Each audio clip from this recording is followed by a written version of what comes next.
Hey everybody, welcome to another episode of the Ghoul Friend Hour. I'm your host, your ghost host, Morgan Fezza, and today we have an amazing guest who I just absolutely cannot wait to get into all the fun topics we're going to get into today. So without further ado, I want to welcome Miss Marilynn Hughes. Thank you so much for being here today.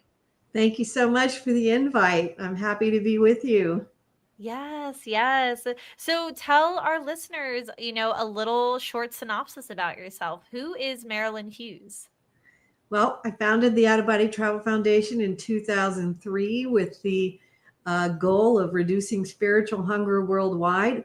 I've been experiencing out of body travel and experiences since 1985.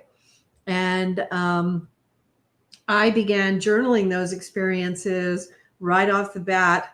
I've written about 140 books. I've done about 9 documentaries, and done a lot of different things with the experiences to, plot out the pathway that has been revealed to me in the spiritual worlds about our spiritual awakening here on earth and what it is we're here to be doing with that. And so hopefully that's helpful.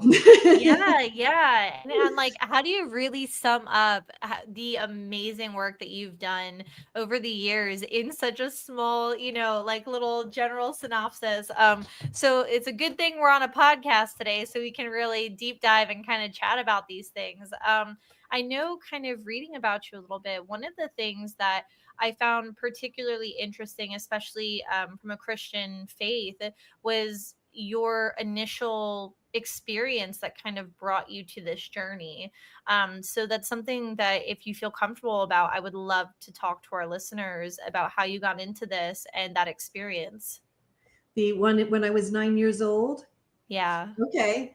Yeah. When I was 9 years old, I had a very beautiful, mind blowing out of body experience that rocked my world. and, I would say.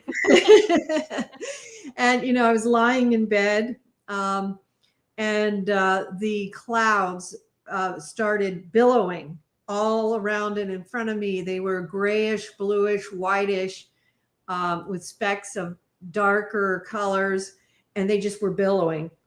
And they parted ways to reveal this marble staircase, which went from earth to heaven. And there was a series of golden angels on both sides of the staircase, all the way from earth to heaven. And at the very top of the staircase were 2 thrones, 2 golden thrones. One had God the Father, and one was God the Son.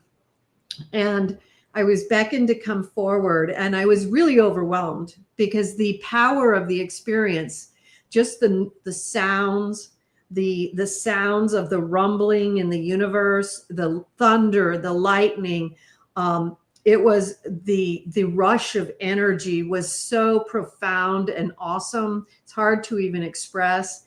It was, you're literally kind of standing there awestruck. And so I'm beckoned to come forward, and I can barely think or move, and so I walk forward, I come up a few steps, and then I'm taken into a vision within a vision, kind of, so to speak. And in this vision, I am shown a burning cross. It's very huge. It's a very huge burning cross. And I'm told a little bit about my future purpose in life and a vocation that I'll be called to.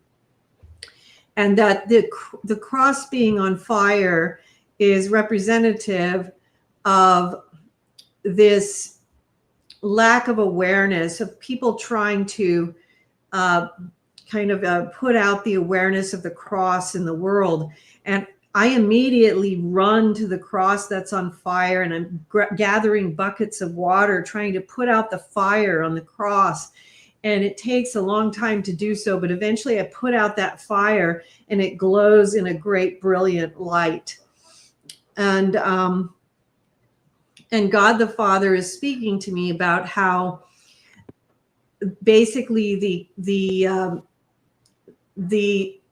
the ignorance of the world will be strong, but that part of my purpose will be to put out that fire of ignorance and bring awareness to humanity in some way. And of course, I'm 9 years old, so I'm like, okay, I don't know You're what like, this what does that about. mean? Yeah, what does that mean? And what exactly are you talking about? But it's very powerful, and I'm like, okay, uh, you know, um, but I'm made aware that it's going to be difficult.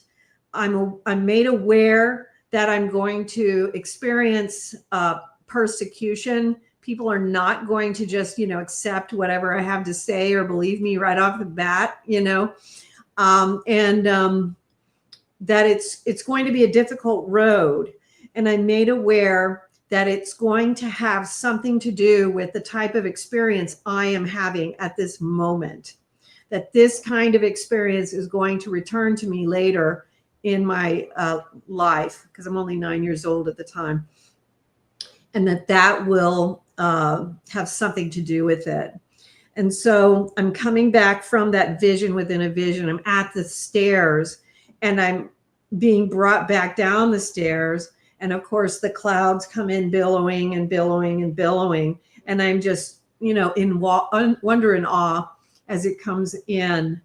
And I am, it's like a big, kind of like this, you're pulled back into your body, and you are immediately back in the physical realm.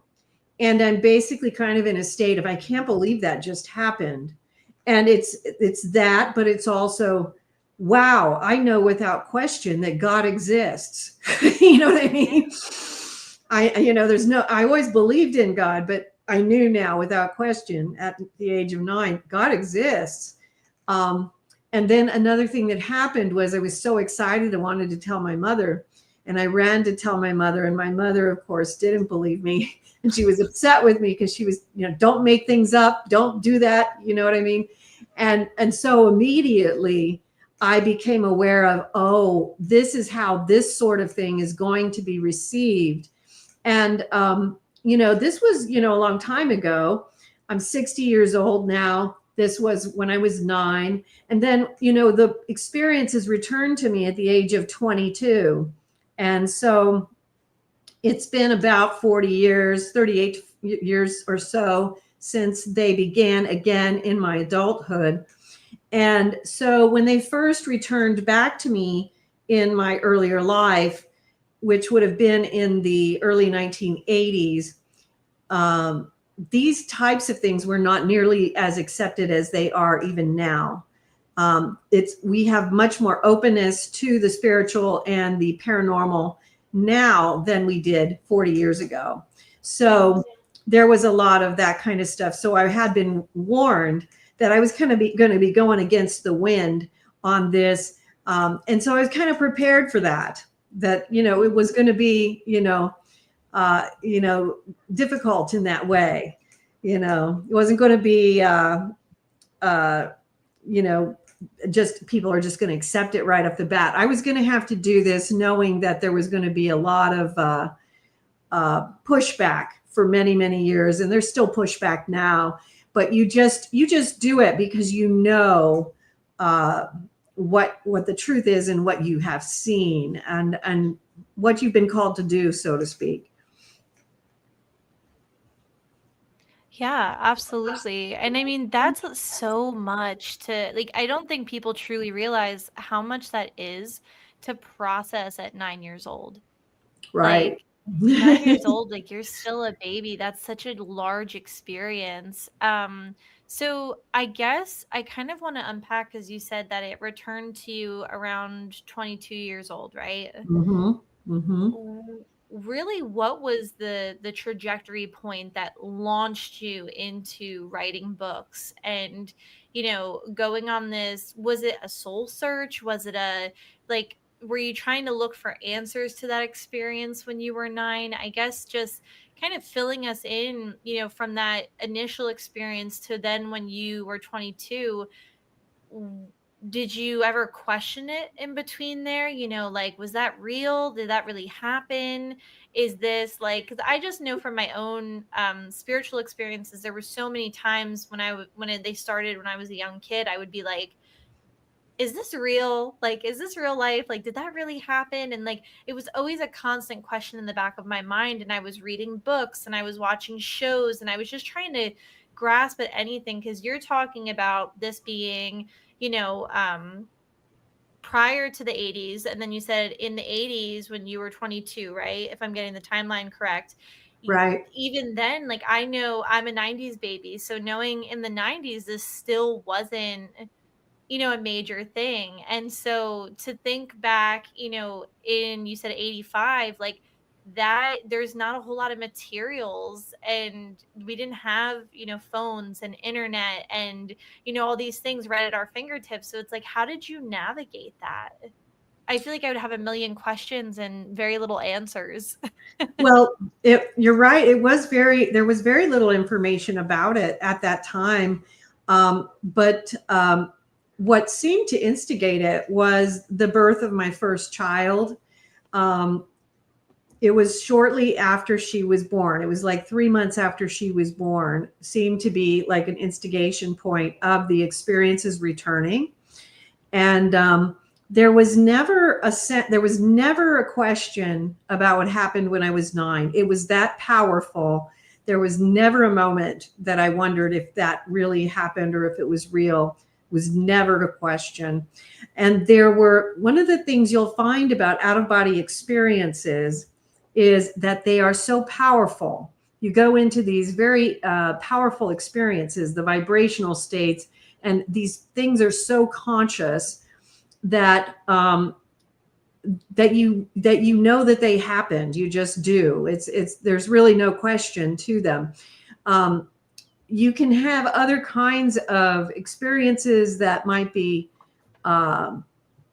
I don't know if I call them similar, but things, like lucid dreaming and things like that, where you might have more of a question of, well, what does this mean or whatever.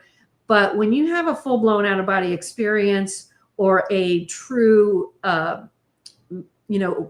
vision of that nature, you really don't really question it because it's that powerful and that conscious.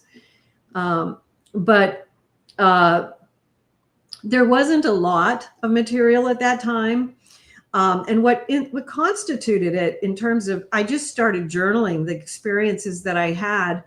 And I realized very quickly that there were patterns that were, unfolding. And I realized that, that there was something there that was worth writing about. And I started pretty quickly receiving instructions on what to write and how to write it. And so, it's funny because every one of my books, the titles were all given to me.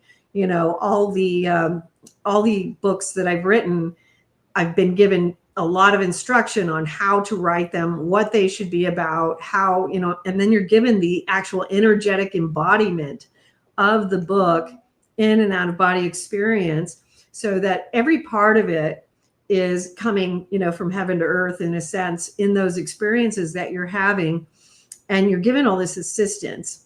And, so it started out, with, some basic out-of-body experiences, but very quickly started moving into, journeys where you would be going backward and forward through time, going into past lifetimes, going into what I call timelessness, which would be instigated, ironically, by the initiations into the mysteries and the rites of passage, which actually are experiences that are kind of, let's say, they're rites of passage to take you to higher and higher levels of attainment, to help you to be able to travel to higher and higher spheres of existence and different realms of travel. And these mysteries, you go into these mysteries and you are taken into them for the purpose of attaining to higher knowledge and wisdom so that you can encompass higher levels of vibration and knowledge. And that's how your soul kind of starts ascending into higher levels of understanding.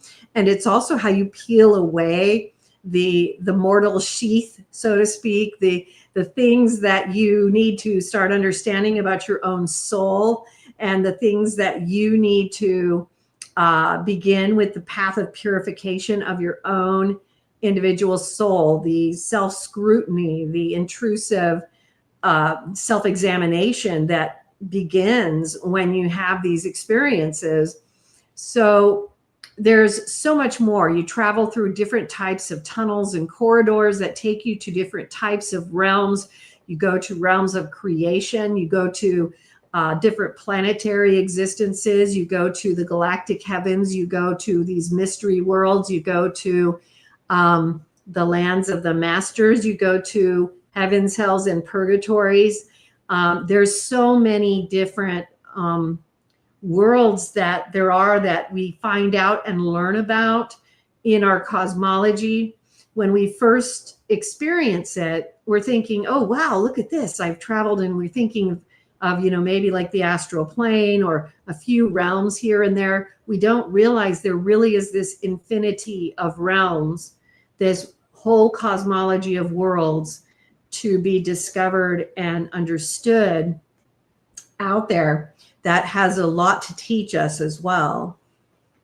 That is absolutely fascinating. I think that's so cool because I feel like the one thing as like a paranormal investigator, and I think this is safe to say about a lot of other paranormal investigators, is we're all searching for some type of answer on universal experiences that we're having.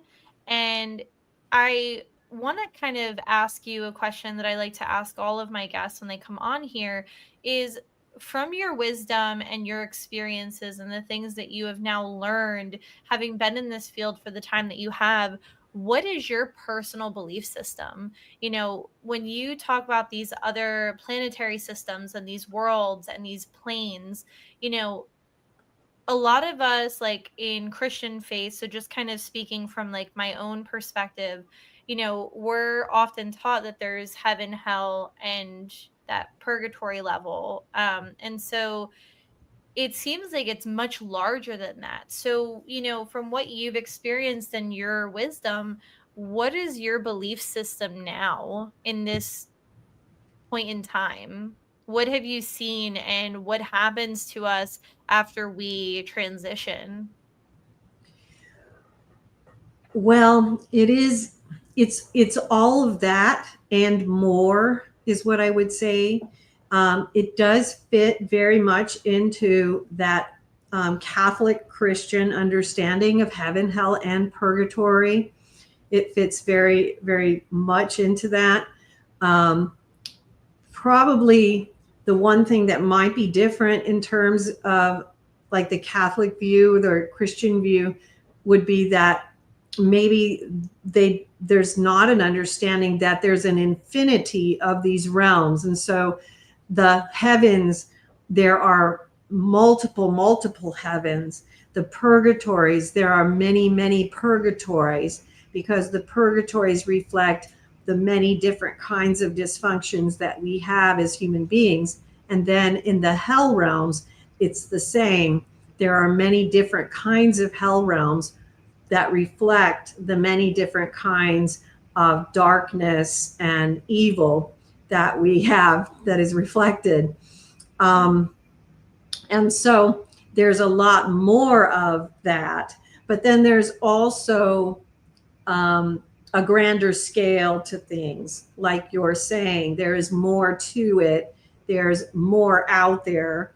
The galactic heavens, like for instance, I often mention that when I go to the heavenly spheres and I actually have entered into heaven, one of the surprises that I found was that there are extraterrestrials in heaven as well as human souls. And so, and then when you're there, you don't even realize it because it's so normal there. that you only realize it when you come back and you're like, wait a minute, there were extraterrestrials in heaven, you know. And so, you know, there's a lot of things that it's because our minds are not as expansive when they're in the physical body, but when we're out in the astral world and then the out of body travel worlds, we go into the higher spheres and we're able to experience these things. There's so much in terms of there's cities of light. There's a place called the Pure Lands where all the great masters of all the world traditions gather, and they gather. So, you know, the Avalokiteshvara might be floating around of Buddhist tradition, and many Buddhas and Swamis and yogis, along with the great Christian and Old Testament prophets, and, you know, the great prophets of the Sikhs and the Jains and the Sufis and the Muslims and Baha'u'llah and Baha'i prophets, and all of the other prophets from the Hindu, and all the tribal, the Native Americans, the old ones are all gathered there, and they talk to one another about their work in the redemption worlds. That's what they're called, the worlds that we live in, which are the mortal realms. And that's the worlds that reside in the third and fourth dimensional spheres, where we are battling the good and evil within ourselves and the good and evil around us. And that is a particular kind of construct where a lot of these masters will then still be working with these redemption worlds, and they will gather in these pure lands and communicate with one another about little problems that arise, talk to each other. Well, you know, I've got this problem. What's worked for you? And they will actually, you know, commune and congregate, and they'll gather and scatter back to their planets, the planets that they're working on, where the redemption worlds are taking place and playing out. But there are also other worlds. There are other worlds that are at different levels of evolution than ours. So, you know, I've met with extraterrestrials who live at higher levels than us. I've also had the opportunity to be made aware of extraterrestrials that are actually fairly evil. I haven't been allowed to meet with them for obvious reasons. But I've met with the extraterrestrials who have higher levels, so there are some that work specifically with our planet and our world. So like the Pleiadians, who teach and work with oneness and love and unity of the consciousness. And they work specifically with trying to bring the 7 tones of life into our sphere of knowledge and remembrance. 7 tones of life have to do with virtue, but they have to do with vibration as well. I wrote about that in the Mysteries of the Redemption. But we also have Arcturians, we have Alpha Centaurians, who are a very psychic race. And there are other races as well. There are also races that are not as deeply involved with, like, the earth, but I've been allowed to see their existence and experience it for short periods of time, just so I can see what it's like to have worlds that are evolved far beyond where we are. Because, like I said, we are a mortal world. We are a redemption planet. And so, like, I was taken to experience this wonderful world where these beings are so far evolved beyond life and light, and they live in complete peace and harmony, and their vibration is so beyond what we can even understand, that this extraterrestrial came and he was allowed to touch my arms, and I was able to be transported by him holding onto my arms to their planet. and I was allowed to exist there for an hour. And it was just so blissful. It was so beautiful there. Everything was like everything you can imagine. Everything being, like everything is a gemstone, so everything in the sky is like diamonds, and it's kind of like crystals and gemstones, and the people's breath is like diamonds, because everything is so pure. So think of what is purity and how would that look in a world where everything is purity and brilliance. And that's the way it was. It was just so beautiful, but it was also ecstatically wonderful, because everything was just this ecstatic, brilliant love. And they all lived in such harmony and such wondrous excellence. And it was so far beyond, it was a level of unity, love, and such a high vibration of evolution. I could not fathom it. You know what I mean?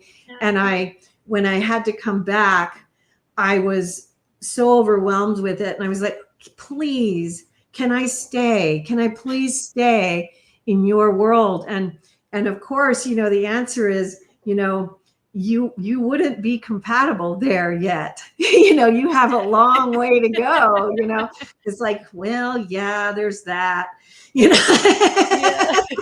can we just skip a couple levels, please? I guess I do have a lot of stuff to work on. There's all that, But there was another race too, and I call them the Tibetans, because these are races where I never was given a location or a name of where they were, but I called them the Tibetans because they shared with me that they worked primarily with people in the Tibetan region of our planet. And for some reason, the people in Tibet were the most able to receive vibration from them. And I don't really know why, but if I were to guess, I would just say because they live in an area where they are so isolated, and they live a quiet way of life, and that the way that they live is unique, and that makes them receptive to this higher vibration. And these beings would come in, and they would gather in groups of 6 or 7 around souls, and they would work with fine-tuning individual souls who were receptive to the things that they were able to do. But they were so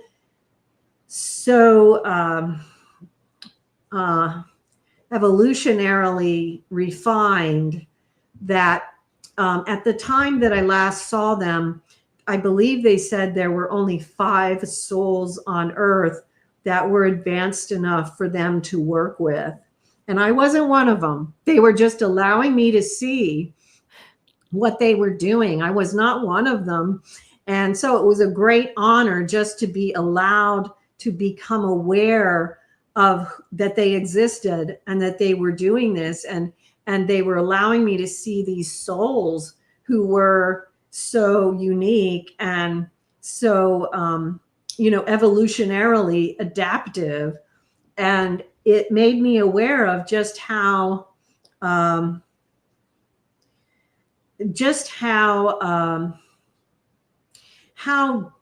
deeply we have to work at it in terms of the path of purification.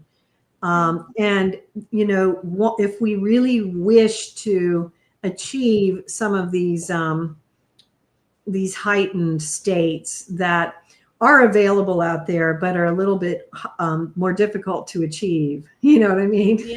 Yeah, absolutely. And I just think it's funny because you took the question right out of my mouth. I was like listening to you speak about that one planetary existence where they had all, like you said, it was like gemstones and diamonds, and I'm like, I can't even begin to comprehend how hard that must be to come from that back down to the human experience, because I have this conversation with my husband on a daily basis where every day I wake up and I'm like almost scared to pick up my phone or click on any kind of technology, because the amount of just crazy stuff happening in the world, I always say I feel like I'm literally inside that movie Little Nicky, where like his brothers are just wreaking havoc on Earth for the funsies of it. And I'm like, to come from a place where you could see what we could be if we could evolve and transcend and become our highest selves, and to just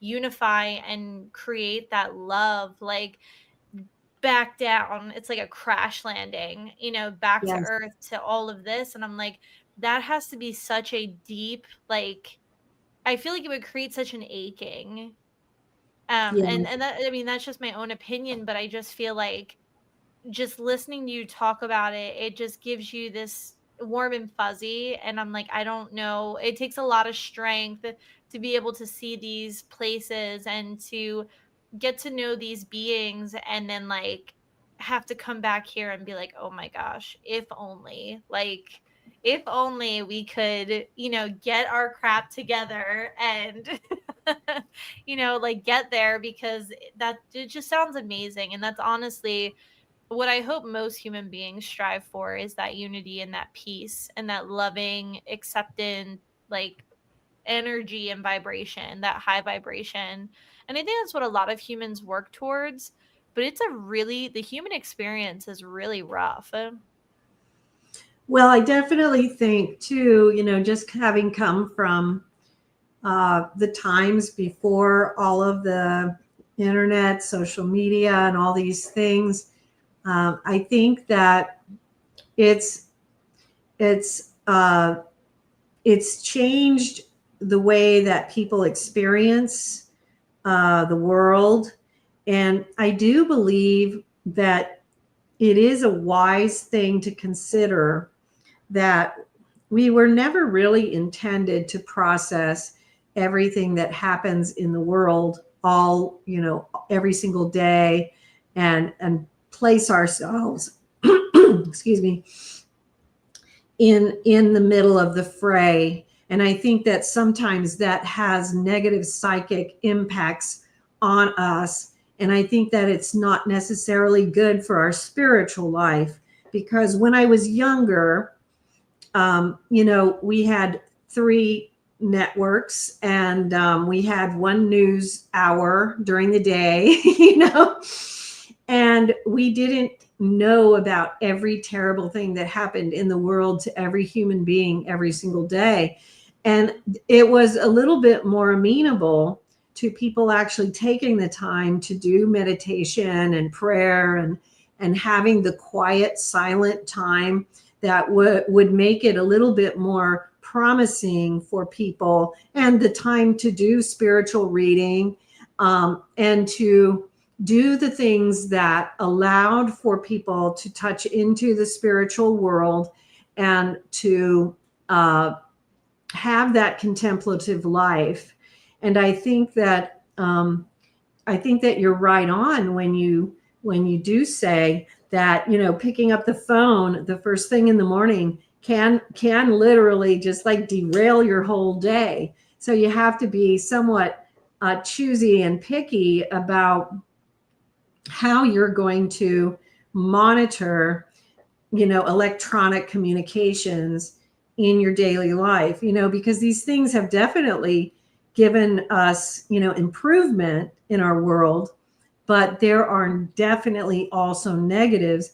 And for those of us who want to be able to continue to cultivate a spiritual life, we can't forget that the way that is done has never changed. The last 5,000 years, it's always been done the same. There's nothing new about it.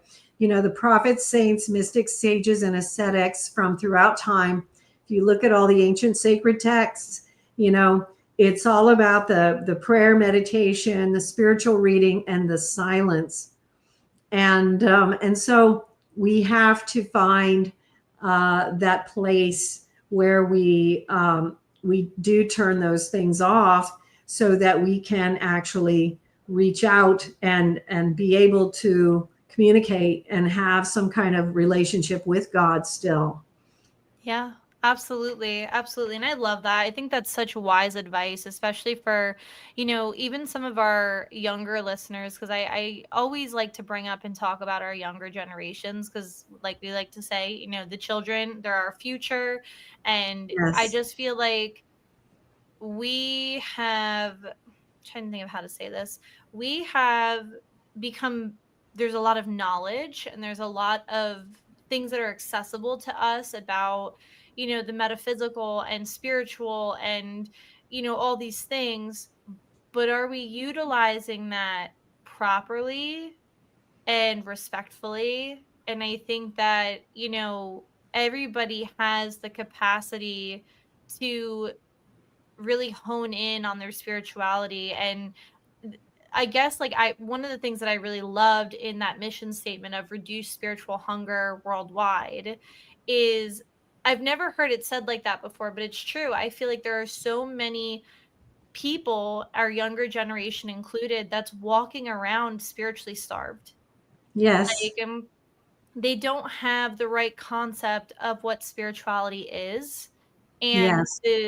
the idea of what spirituality is, it's either waving around a sage stick for TikTok, or it's burning Palo Santo, or buying crystals from Sephora, like a makeup store. And I'm like, oh, like, there's just some things where I'm like, Lord, like, it makes you shake your head and you're like, we have to, I feel like, and correct me if I'm wrong, but spirituality, we like, it's not about just grabbing these mindless things and this overconsumption, but it's this, like, it's in here, and that's where everything should start, is like right from your core, and working on, like, who you are as a person, what you're putting out into the world, how we're helping one another, Yes. mindfulness, and Yes. practicing inner peace and outward love, inward love. Like, I mean, it's become just, I just feel like spirituality has become this mindless kind of um trendy thing, I guess. And it makes me Yes. kind of sad, because I do feel like everybody, we could reach a really great level of ascension if we could all just, practice actual spirituality and really get in touch with our spiritual sides and listen to that inner voice and our inner beings and our higher beings, I guess, if that's what we call them, if that's the correct term. But yeah. So that's my long and winded opinion, but Well it's said. hard. Very well said. I totally agree. And part of that mission statement came from what Mother Teresa said. And Mother Teresa had said that the spiritual poverty in the West was much more severe than the physical poverty in the East. And that touched me so deeply. And I was like, well, we got to do something about that now, don't we?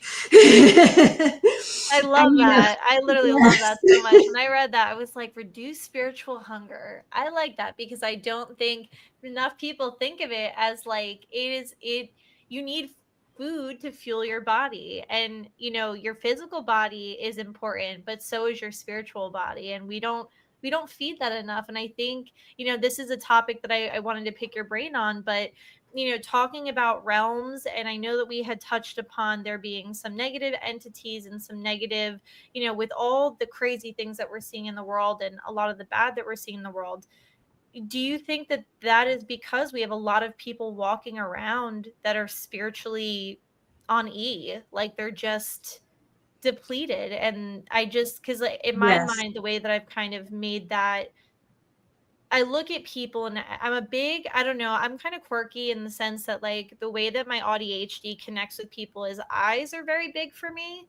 So, like, I look at somebody and I feel like their eyes are like their gas meter to me. Like, I can look at somebody and say, hey, I can tell this person is going through something, like, just, they're just not there. Or you can meet somebody and see that they're so full of spirituality and life and love and enjoyment. Like, there's just, it's true, the eyes are the windows to the soul. And, like, when I look at a lot of people walking around nowadays, you can just see it. Like everybody's just null and void of really anything. And it's kind of sad. Well, it is very sad. And part of it, if I may say, is oftentimes, from my perspective, is that people want a simple, basic spirituality that doesn't require much of them. And a real spiritual path does require some things of us. And I think it comes with a little bit of, spiritual sloth or a little bit of spiritual laziness, where we think, well, but I don't want that. I don't want that. I want my spirituality to just be, all joy, happiness, and whatever. I just want it to be simple. I just want it to be that.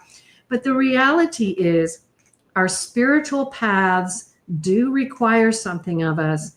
And what it often requires from us is self-examination and alteration and change. And so we do go through these kinds of things. And part of the way that this is energized and how we actually bring that along, it's by engaging in the prayer and the meditation, but also the proper spiritual reading. And so sometimes people will choose to read the kinds of things that will feed that spiritual laziness. They don't want to read the things that are going to require something of them.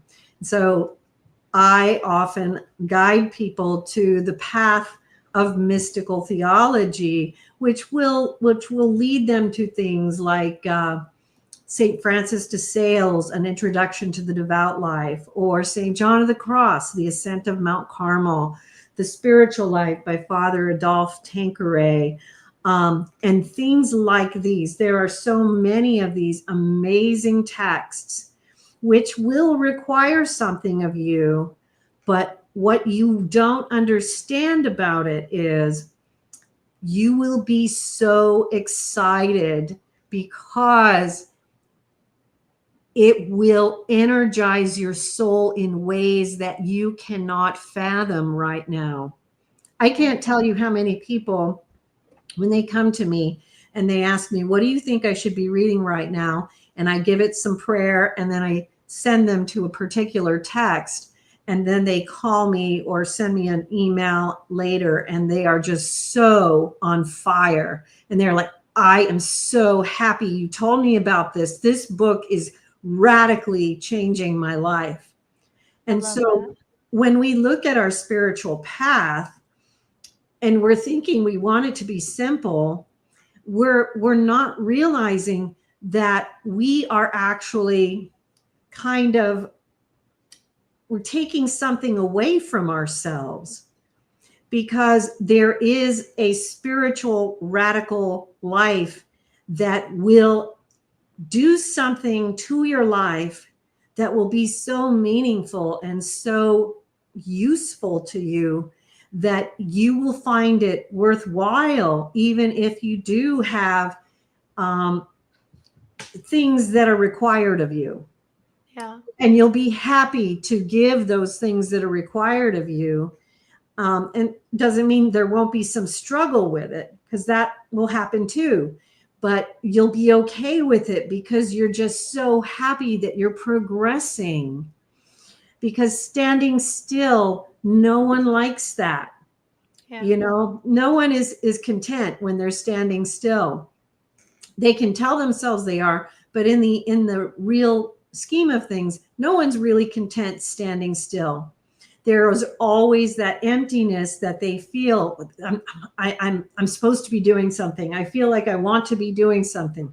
When someone hits on something that is really challenging their soul and really driving it forward, they get so excited and they are so energized and so happy. And so part of that is looking at it differently, which is having a spirituality that allows for self-examination, intrusive discovery, and being open to doing the things that maybe in the past you haven't been as open to, reading books that you might have thought, I'm not going to read that kind of book, you know, and giving the time to the meditation and the prayer. You know, I'm always recommending to people the 3-hour long meditations because of the fact that if you want to get into the deeper states of consciousness that bring you closer to the vibrational state, these longer terms of meditation, these longer periods are really important for that. And so making a deeper commitment, you know, and being in the silence. So that's going to be cutting some of these devices off and taking that time to actually live that spiritual life is going to be the kinds of things that you're going to do. And but the payoff when the spiritual life actually ignites, people are always so excited about it and so grateful, and they never regret it. They never regret it. Yeah, I mean, like, I just feel like, what's that saying? It's like anything worth having is never easy. Yeah. So I feel like anything worth having is worth putting in the work for. Mhm. So one of the topics that I wanted to kind of get into is when it comes to, this is from a paranormal aspect. Some of the paranormal experiences that we have here in, you said this was the mortal realm, right? Mhm. So do you have any answers or insight into why, my brain is very open to the concept of anything at this point through my own experiences.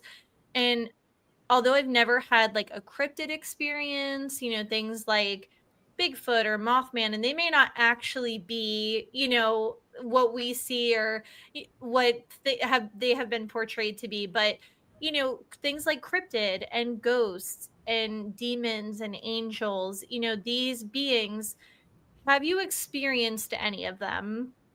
And if you have, are some of them kind of true to size? Are they what we think they are? Or is it much more complicated? Are they completely different, but this is how we visualize them? Like, there's just always that curiosity of what are we dealing with? And how is their realm kind of either peeking through into our realm, or is it, what is happening? What's up?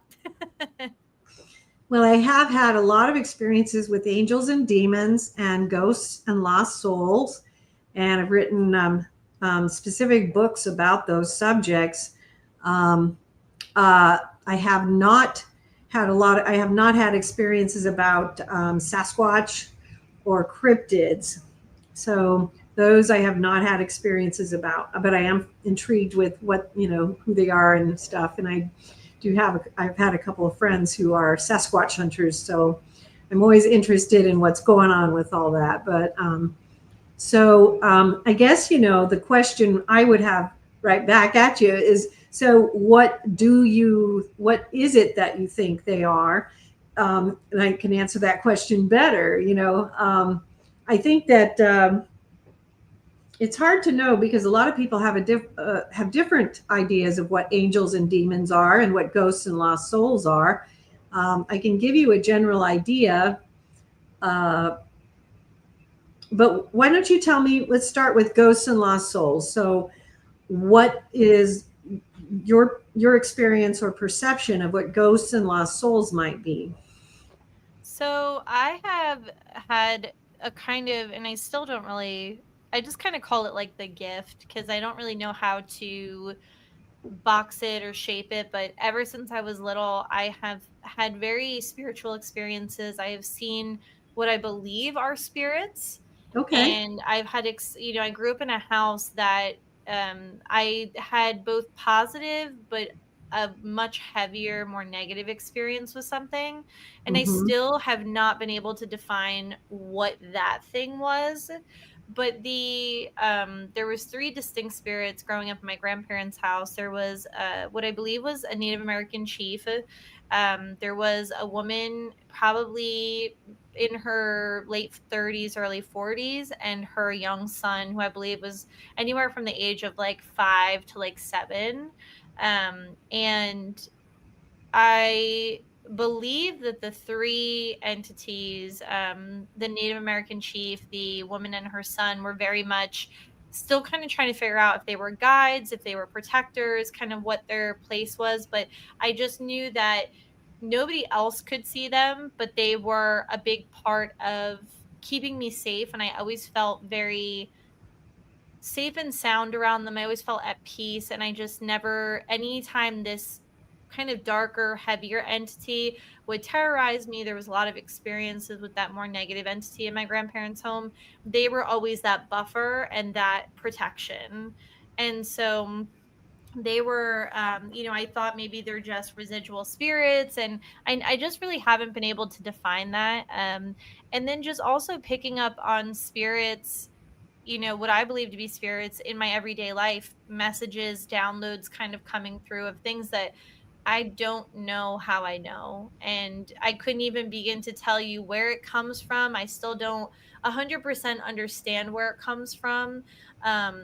But I just know that, like, I just have this weird otherworldly connection, and that's kind of what started this whole podcast, was trying to figure out the who, what, when, whys, what, wheres, of what is going on with me, and where are these things coming from, and are they actually what I think they are? Like, is it just as simple as these are spirits, or do we go heavier into these are guides or extraterrestrial, or what exactly am I kind of communicating with? And when we set out this equipment and we are talking or getting things through a spirit box,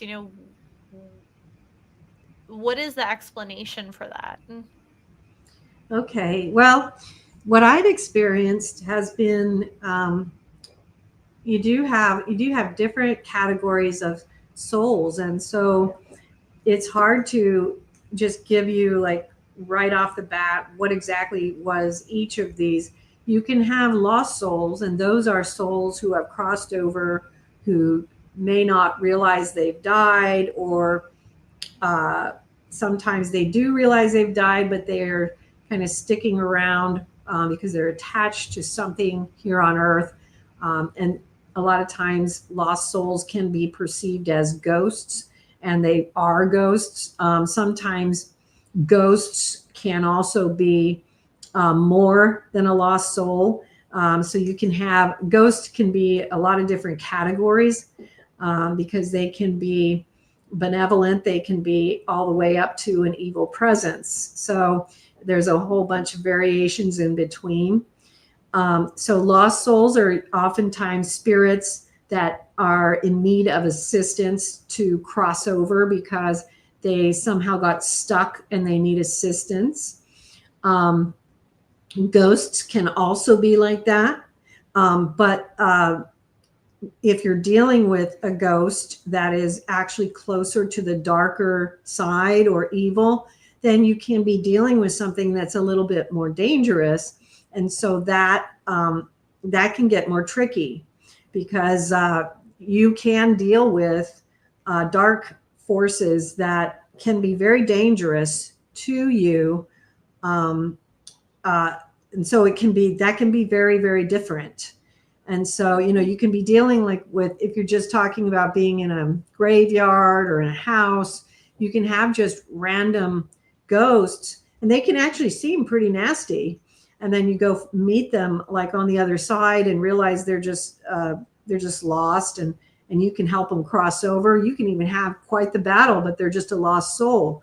But then you can also have very demonic spirits that you could really have some trouble with, that you could really be putting yourself in harm's way. Now, then, there's also what were called wandering spirits, which are spirits that are wandering the kind of overlapping astral sphere, And those can be anything from souls that are wandering because they're like doing their purgatory on earth. And a lot of times those are going to just be more, they might be kind of scary when you first see them, but they're oftentimes, if they're just doing their purgatory on earth, they're not going to usually be harmful. But then there can also be wandering spirits who are more like tricksters. And so they'd be more like the Heyoka spirits of the Native American, tradition. And so those would be a little bit more troublesome. You can have,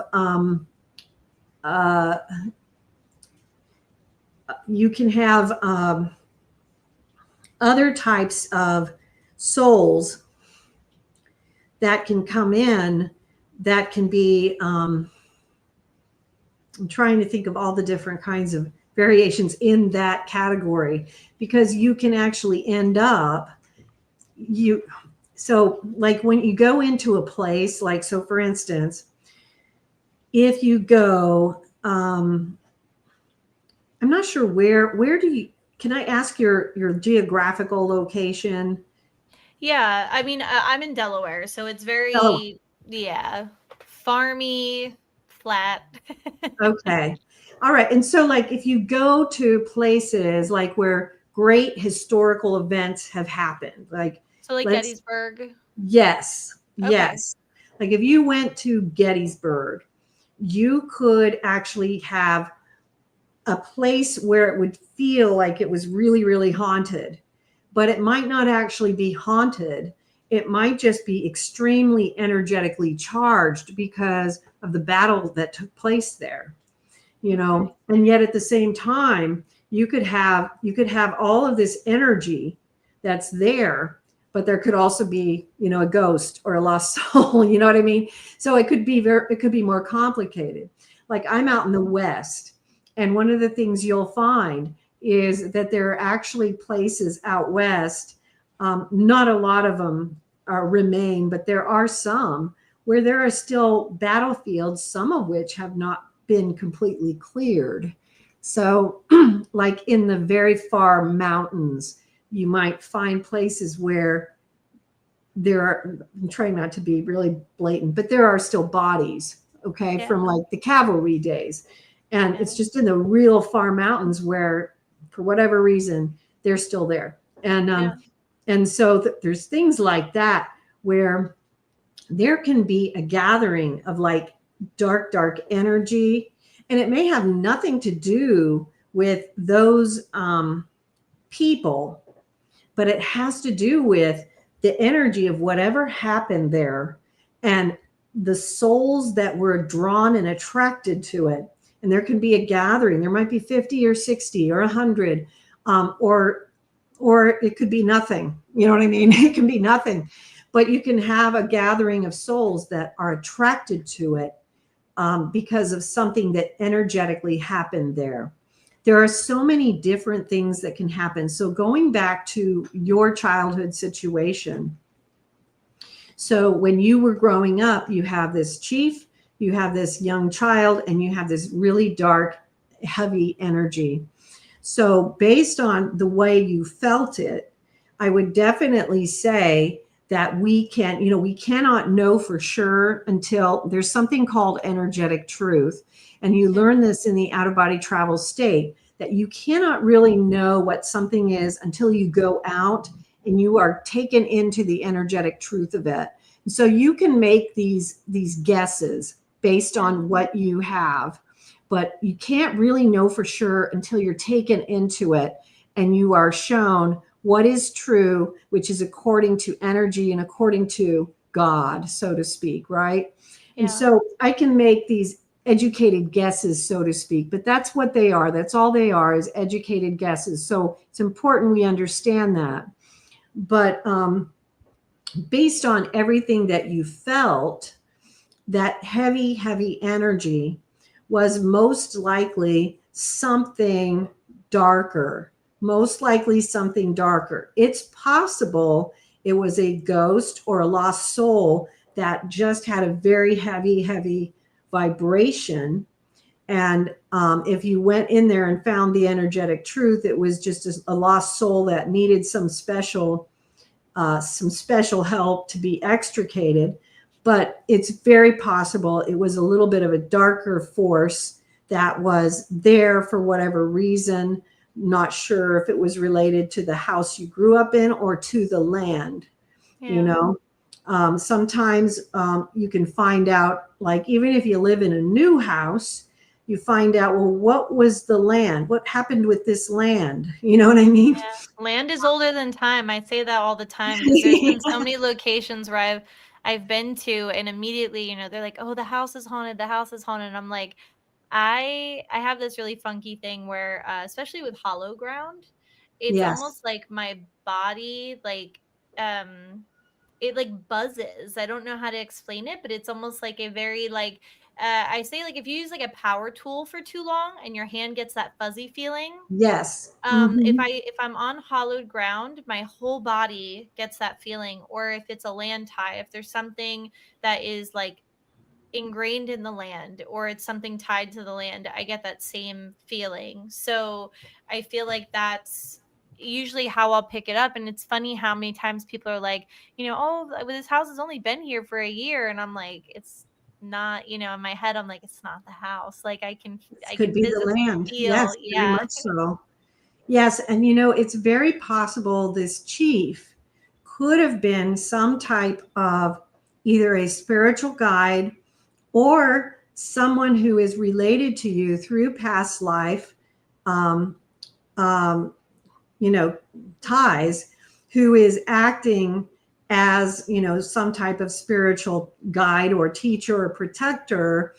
Yeah. But and it can be a little bit of both, right? So it can be someone who is acting as a spiritual protector who may be related to you through these past lifetimes. And, you know, and I'm getting really slammed now, so I'm just going to go with that. The thought that I was having, and I'm having, and I'm getting really slammed, is that ironically, the very, oh, wow, the very feelings that you get when you touch hallowed ground would indicate that with the Native American, it would be someone you have a special relationship with through past lifetimes. Because it's interesting too, because I also had special holy relationships with some Native American lifetimes. And when I was younger, I had some special work that I had to do regarding sacred holy ground of the native tribes.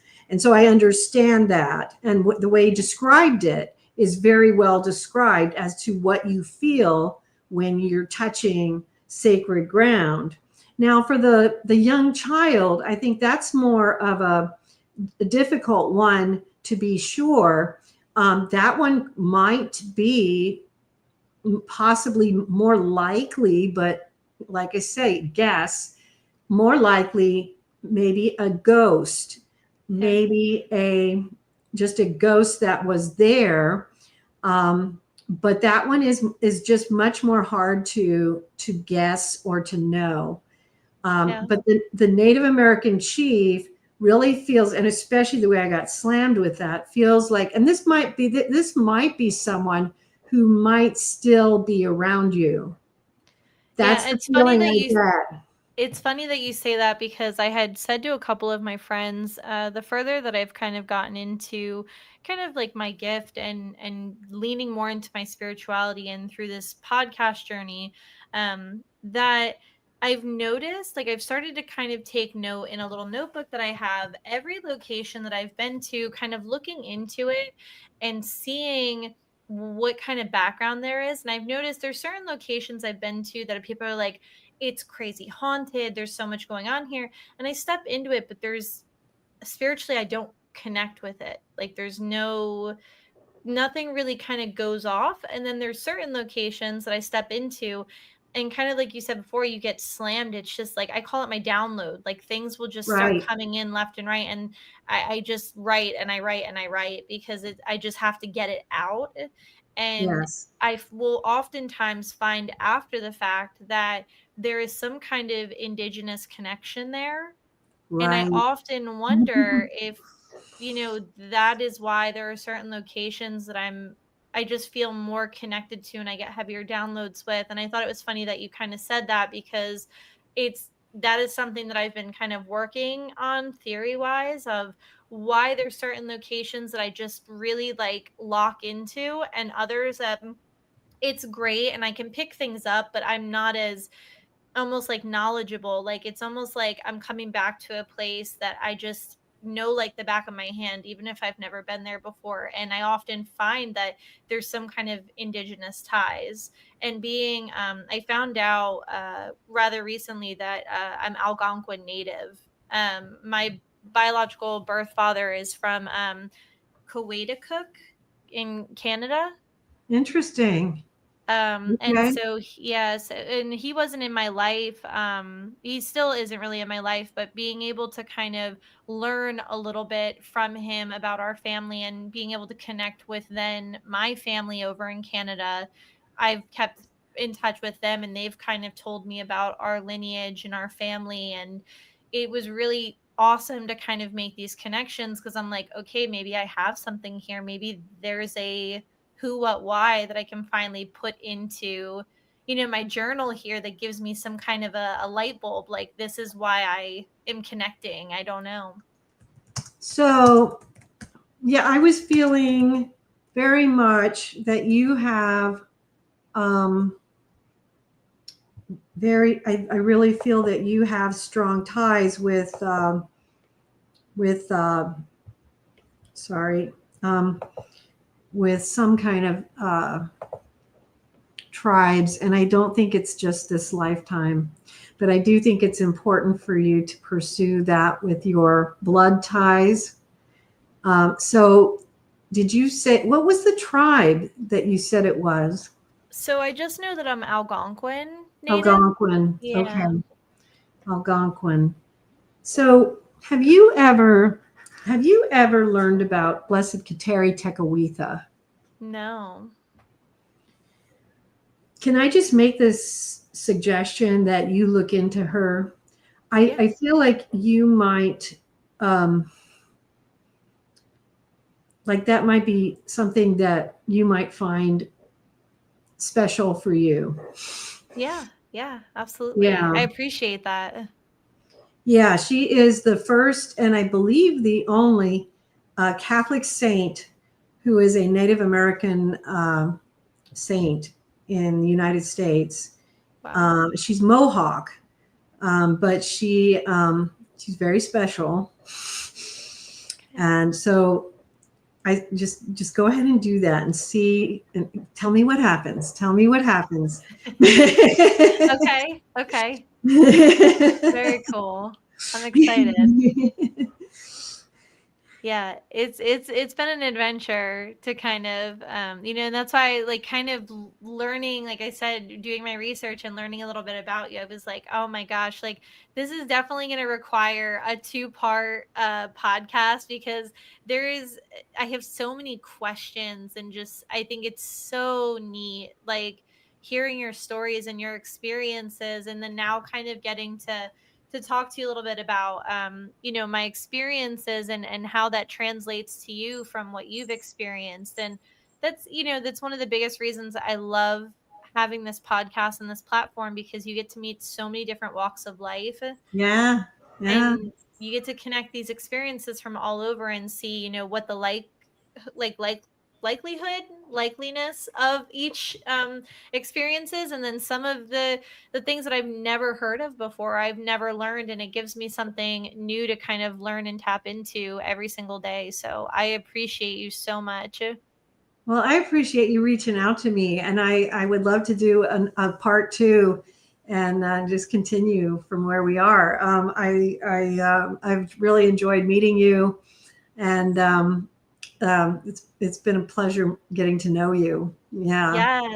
Yes, likewise. And it'll be good to do a part two, because then I can go and I can learn a little. I might have to have you email me her name Sure, again. I will. Yeah, I will. just so because I want to dive into this, even tonight. And so I want to kind of dig into it. And then when we, come back for a part two, we can Okay, talk about that a little bit. sure, we'll do But it. yeah. But yeah. Before we kind of wrap up, I know we're kind of leaving our listeners a little open-ended here because there's just so much to talk about, but rest assured, guys, we will be back for a part two, and we can even do a Q&A for some really awesome questions that you guys might have after listening to this. But tell everybody where they can find you, maybe some book recommendations that books that you've written that maybe some beginners can start with, and Sure. really just any kind of advice that you have for our listeners. Sure. You can find us at outofbodytravel.org or astralprojection.co. And I always recommend Come to Wisdom's Door and the Mysteries of the Redemption, How to Have an Out of Body. Well, no. The Mysteries of the Redemption, a treatise on out of body travel and mysticism. And make sure you go to our YouTube page because we have lots of films, and we're just releasing today some screenplays that we are putting to film on the Mysteries of the Redemption. So check that out too. We got a lot going on. So love to see you there. And always email me, if you got questions. Marilynn Hughes at outofbodytravel.org. I answer everybody.